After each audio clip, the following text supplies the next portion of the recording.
Hi there, Paul again from the Wellness Station. How are you doing?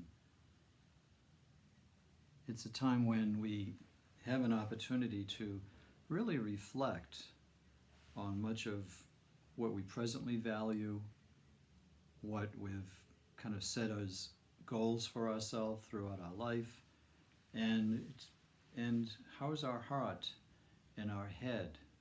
How well are they communicating?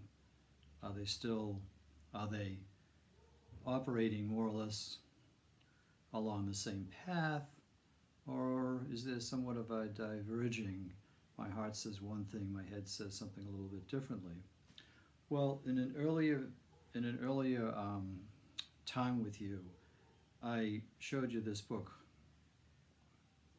Always We Begin Again. And I want to tell you a little story. I've been a physical therapist for working as a health practitioner, health professional for over 50 years, physical therapy, and then subsequent to that, integrating the Feldenkrais method, going through the 4-year training program to be certified as a Feldenkrais practitioner decades ago and bringing that into my work. And it's been a remarkable blessing to me, to my family, and to my clientele, because it's integrating Feldenkrais method into the physical therapy has made it an incredibly effective modality for helping people. Well, the story I want to tell you is that in 1969, when I got out of the service, I knew that I wanted to do something to help people.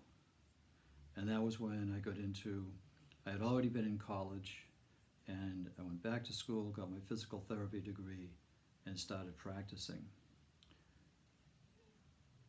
When I was getting out of the service, some of my buddies said, "Well, what are you going to do?" I said, "Well, I don't really know. I was a math major in college for 3 years prior to that." And I said, but I just know I want to do something where I can help people.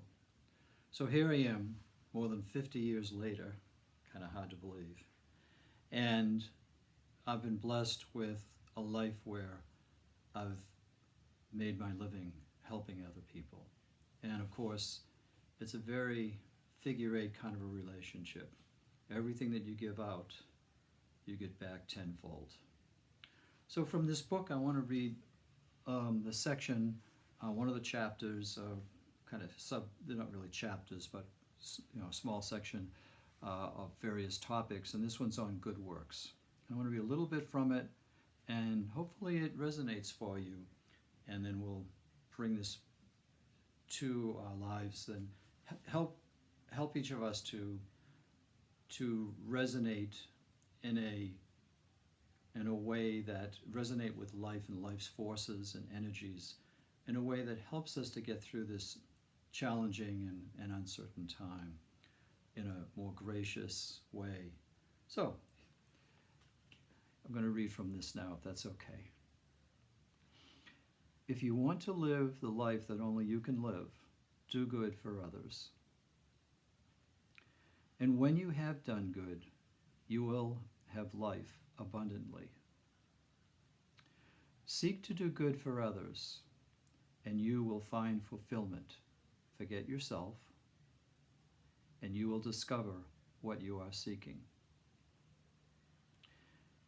If we do good works, we should not do so in the hope of reward, nor in the desire for betterment, nor can we be proud or self-righteous on account of our good works. We must credit the good we do, and I love this. We must credit the good we do to the hidden foundation of good and be grateful to serve as its medium. Isn't that beautiful? The humility in that when you do something and someone wants to praise you for it, it's nice to hear appreciation, because then you feel like, oh, well, as they're expressing their appreciation, what that means is that whatever we offered in some way was helpful for that person, and that's what feels so good. But to realize that that goodness isn't something that is unique to you. It's more a life force that we're just allowing ourselves as human beings to manifest and be out there in the world.